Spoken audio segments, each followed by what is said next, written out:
Hi everybody, it's Becky Whetstone, and in this video you're about to see, I'm talking about infidelity, and my mood's a little different than usual.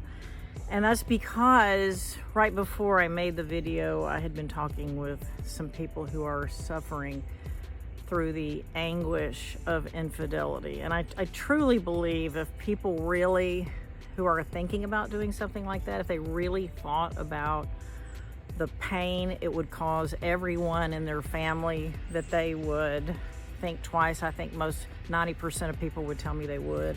But anyway, here's some of my thoughts on infidelity, and that's why my mood is kind of somber, is because it's painful to watch. But here you go. Hi everybody, it's Becky Whetstone, the Marriage Crisis Manager, and I am also a marriage and family therapist who just is completely fascinated with couples and family dynamics, and I work with couples and families. I was thinking today that if I could not deal with one thing in marriage ever again, the thing that I would choose would be infidelity. And that is because infidelity causes so many problems, so many issues. It is so painful to be a witness to couples who are experiencing it. And I have spouses who are cheating, who are exceedingly regretful and remorseful. And I have others who are very apathetic and don't seem to have any bad feelings about having cheated at all, and I see everything in between. But you know, a family therapist like me, we're always thinking about the family as a whole, and these kinds of things, if you have children, affect the children so deeply, and children process it as if you have cheated on them.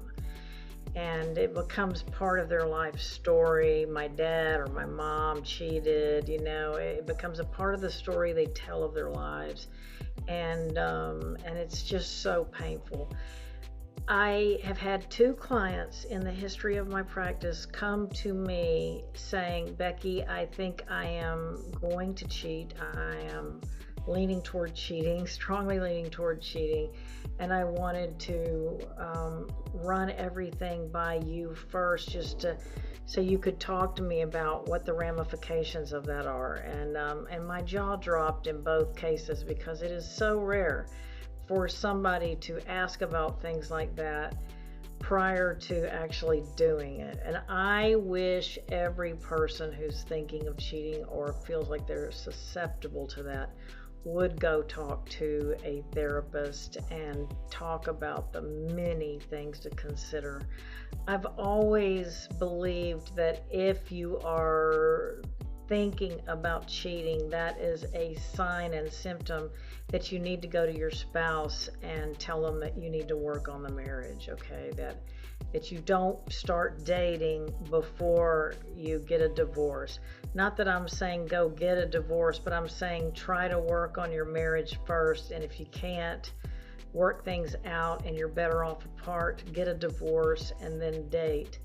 But few people take my advice in this regard, but I just wanted to share with you some of my thoughts on infidelity and just how deeply it affects a family system, and not in a good way. I've really never seen a great outcome from it. A lot of damage, and a lot of pain, a lot of hurt, a lot of anguish, and you have to ask yourself, is it worth it? So anyway, those are my thoughts on infidelity today. This is Becky Whetstone, the Marriage Crisis Manager. Take care.